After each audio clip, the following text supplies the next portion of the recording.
2025 Model Y. I've had it about 3 months from new, obviously, and after about 6 weeks, I'm guessing, I got the brake fluid low warning light, and I thought, how the heck did that happen?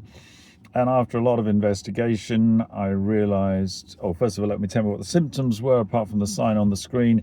I got very spongy brakes. That meant I felt they were spongy, if you know what that feels like. And I could still brake. I had to push my foot down quite a long way, and then it braked when I pushed really hard, instead of the usual quick, smooth braking that you get on the Tesla and most other cars. So I then found out how to check the actual brake fluid level. You open up the frunk, and then you can't see anything. There's just this lot of plastic, and then AI tells you can pull the great big piece of plastic near the windscreen off, and you think, Jesus, I better not do that, it'll break something. And you pull it and it doesn't break anything, it all works beautifully well, and then suddenly it looks like a normal car, and you can see the brake fluid, and then you check it and it's all fine, not remotely lost. So it's probably a sensor, or it could be what's something called the iBooster, which I'm finding out now. Anyway, I put it all back together, assembled it, and then somehow I found out you could do a reset of the system, or I guess, just like anybody who's ever used a computer, press reboot, so you can reboot by doing two ways. Obviously, you'll find all this on AI. The first thing is to press both the rotating wheels on the steering wheel, put it in park, hold those down for about 5 seconds, and then the screen goes blank, and then it all reappears after about 40 seconds. And the first time I did that, it didn't solve it. And then there was a bigger reset you could do, where you go into the controls on the screen, you select safety, I think, and then down the bottom is power off. So you power it off, and then you wait for 3 minutes or whatever. Nobody really knows how long you're supposed to wait. And so I did that the very first time this happened, and I cleared it. Hooray! And I went off on my way driving. And then it happened again another month or so later. And I cleared it all immediately. Just pulled over and did the soft reset with the wheels, and then I did the full power reset. And great, I was on my way. Only wasted 5 minutes of the short period of life that I have left. And then today it got a little tricky because I couldn't fix it. I did the soft reset, and I went straight and did the full power reset. That didn't work. Then I did the twiddly wheels reset, and then I did the big power reset. That didn't work. So I drove a bit tremulously, because here's another point. I don't normally use the heavy regen braking thing that really slows you down when you lift off. I use the second option, which probably doesn't do any regen anyway, but it's a bit unclear whether it does or not, but feels like a normal old car. So I got to a parking place that I knew near McDonald's, so I knew I was going to have to hang around for a while all this got sorted. And then I settled down to try and work out how to communicate with Tesla. And of course, they got an app, so you'd think, oh, you open up the app and it says, do you have a problem? And it didn't really help, but it allowed me to request a service. So I went in and I requested a service, and it seemed to want me to take it to my nearest service station, which is Heathrow, 30 miles away. So frickin' hell. But, I clicked the right buttons and got on with that, as you do. And then I thought, well, I need to do more than this. So then I thought, hang on, if I can't brake, then this is an emergency recovery. So I thought I'll go and find some emergency recovery. And I found a phone number. You can call them, obviously. So I called them, and I pressed and quite quickly they answered. Maybe it took about 3 minutes, and they answered, and I explained the problem. They said, great, we'll send a recovery vehicle. I said, how long will that be? They said, within 2 hours, they'll call you soon. Now, what I didn't ask was, well, how long are you going to have the car? They did say they'd take it to Heathrow, I think. And I didn't say, do I get a courtesy car? So then I called them back and said, how long is it going to be? They'll call you soon, and we'll put your request in for a courtesy car. And yeah, blah, blah, blah, of course you will.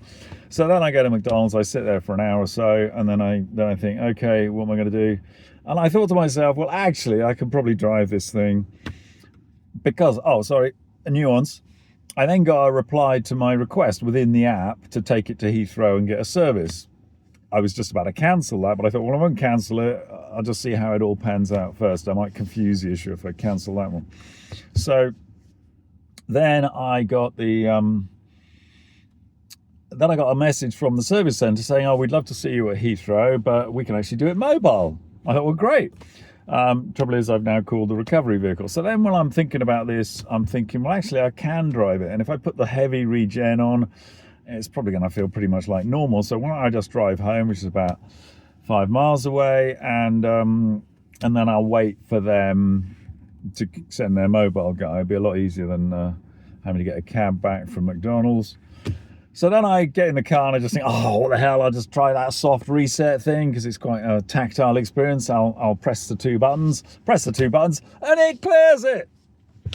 So then I'm on to ChatGPT, trying to work out what the heck's going on. Why is it taking an hour to re-clear it? Did it just need me to go and get some food and then it could sort itself out? Who knows? I haven't worked that out yet. Is it a sticky sensor? Is it a software glitch? Or is it the iBooster? Whatever that is. Anyway, I've driven home. Here I am and waiting to see. I've cancelled the recovery. And here's something interesting. Just after I cancel the recovery, and I'm driving home while I'm cancelling the recovery, I hang up and then I get a call from Tesla.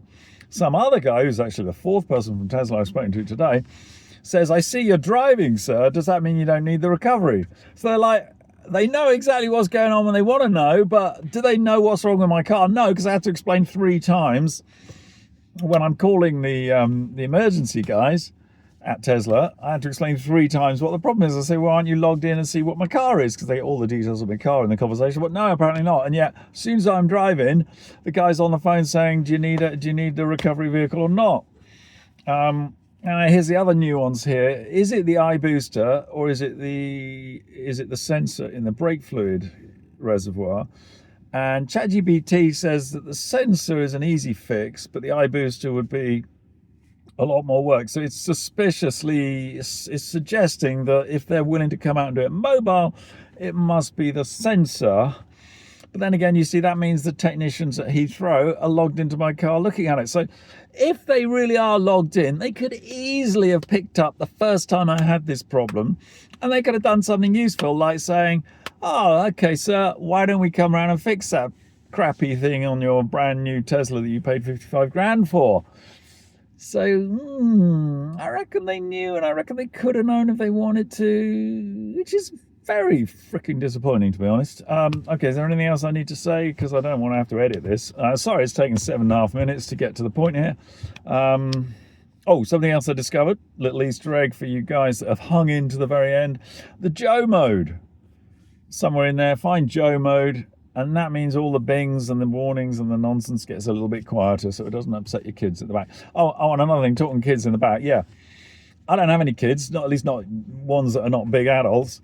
And yet Tesla has warned me that there are kids in the back, and it's told me to get back to your car immediately. And all that was me putting some stuff in the back seat, like a suit bag.